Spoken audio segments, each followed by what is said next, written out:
2020 నుండి తీసుకుంటే ఇప్పటి వరకు కూడా 2020-21లో దాదాపుగా 6.69% పెట్టుకుంటే విద్యారంగానికి ఈరోజు 25-26 వచ్చేసరికి మనము 7.57% కేటాయించుకున్నాం.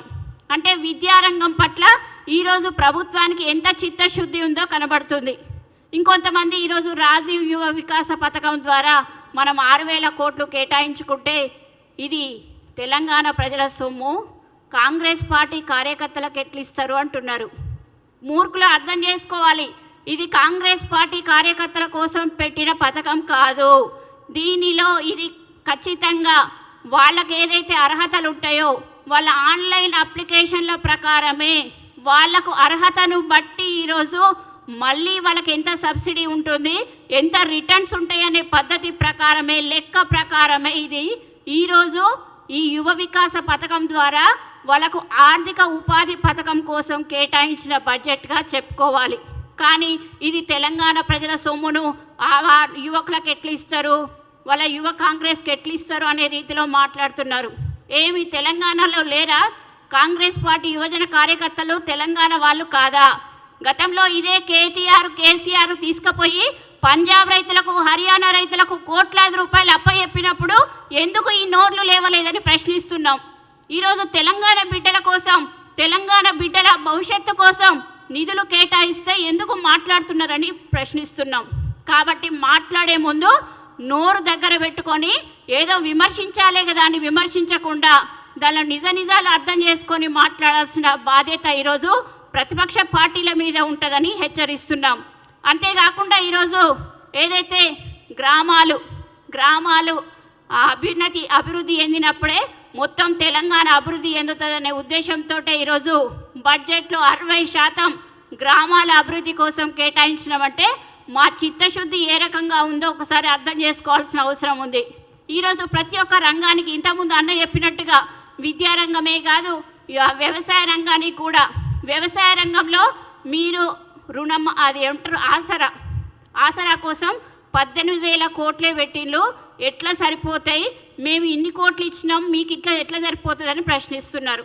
అరే మూర్ఖులు, మీరు పోయినసారి ఇచ్చినవి మొత్తము రియల్ ఎస్టేట్ వ్యాపారులకు, బడా వ్యాపారులకు, కొండలకు, పుట్టలకు, గుట్టలకు ఇచ్చిళ్ళు రుణమాఫీ చేసిళ్ళు. ఏదైతే వ్యవసాయం చేయని భూములకు కూడా మీరు ఆసరా కింద ఇచ్చేసిళ్ళు. కానీ మేము నిజంగా వ్యవసాయం చేసే రైతులకే ఎకరాకు వాళ్ళు ఎన్ని ఎకరాలకు చేస్తున్నారో అన్ని ఎకరాల చొప్పున ఈరోజు ఏదైతే రైతు ఆసరా పథకం కింద, రైతు భరోసా పథకం కింద ఇవ్వడానికి మేము సంకల్పంతో ఉన్నాం. మొన్ననే మా స్టేషన్ గన్పూర్లో మీటింగ్ జరిగినప్పుడు ముఖ్యమంత్రి గారు చెప్పిండ్రు, ఈరోజు అప్పులు వేసి కొప్పులు పెట్టాల్సిన అవసరం మాకు లేదు.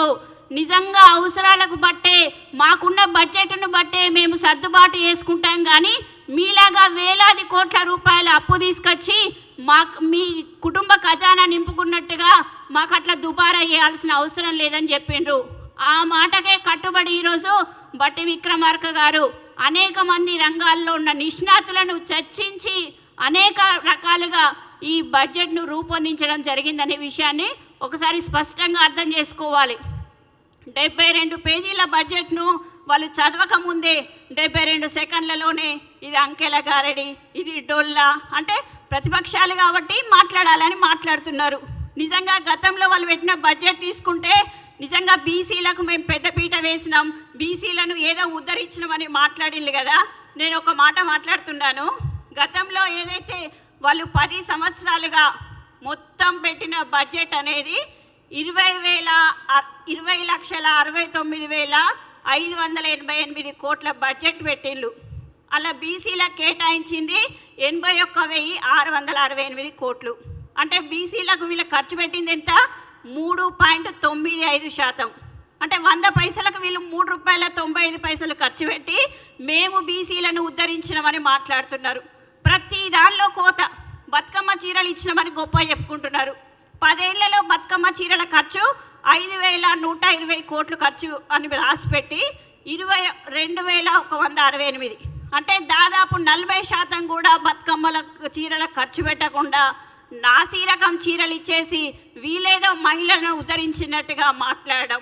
ఎంబీసీలకు ఏదైతే వెనుకబడిన బీసీ కులాలకు కార్పొరేషన్ కింద 3,850 కోట్లు కేటాయించే 20 కోట్లు సిగ్గుచేటు ఇది మాట్లాడాల్సింది. 3,850 కోట్లు ఎక్కడ ఖర్చు పెట్టిన 20 కోట్లు ఎక్కడ అంటే మీరు చూపించింది అది అంకెల గారడి అంటారు. ప్రతిదీ కూడా మీరు కాళేశ్వరానికి మళ్లించడమే.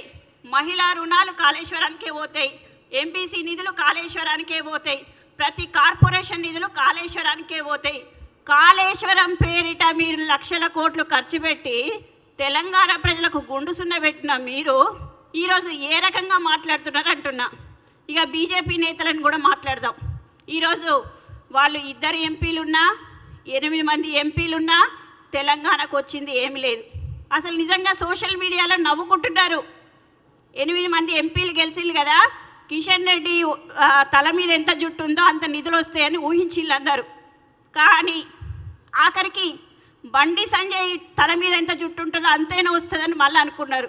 కానీ లాస్ట్ చూస్తే అరవింద్ కుమార్కి ఎంత జుట్టు ఉందో అంత, అంటే గుండు సున్నా తెలంగాణ వాటా తెలంగాణ ఎంపీలు తీసుకొచ్చింది గుండు సున్నా అనే విషయాన్ని వాళ్ళు చూసి ప్రజలు నవ్వుకుంటూ ఎగతాళి చేస్తున్న విషయాన్ని తెలుసుకొని ఇప్పటికైనా కిషన్ రెడ్డి గారు, బండి సంజయ్ గారు, మిగతా ఎంపీలు కళ్ళు తెరుచుకొని తెలంగాణ నిధుల కోసం కొట్లాడాల్సిన బాధ్యత వాళ్ళ మీద ఉంది.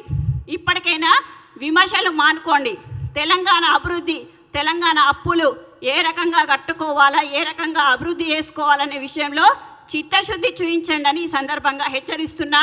మరోమారు ఇంత చక్కటి బడ్జెట్ ప్రణాళికను రూపొందించిన బట్టి విక్రమార్క గారికి, ముఖ్యమంత్రి రేవంత్ రెడ్డి గారికి, క్యాబినెట్ మంత్రులందరికీ తెలంగాణ ప్రజల మహిళల చొప్పున మేము ధన్యవాదాలు తెలియ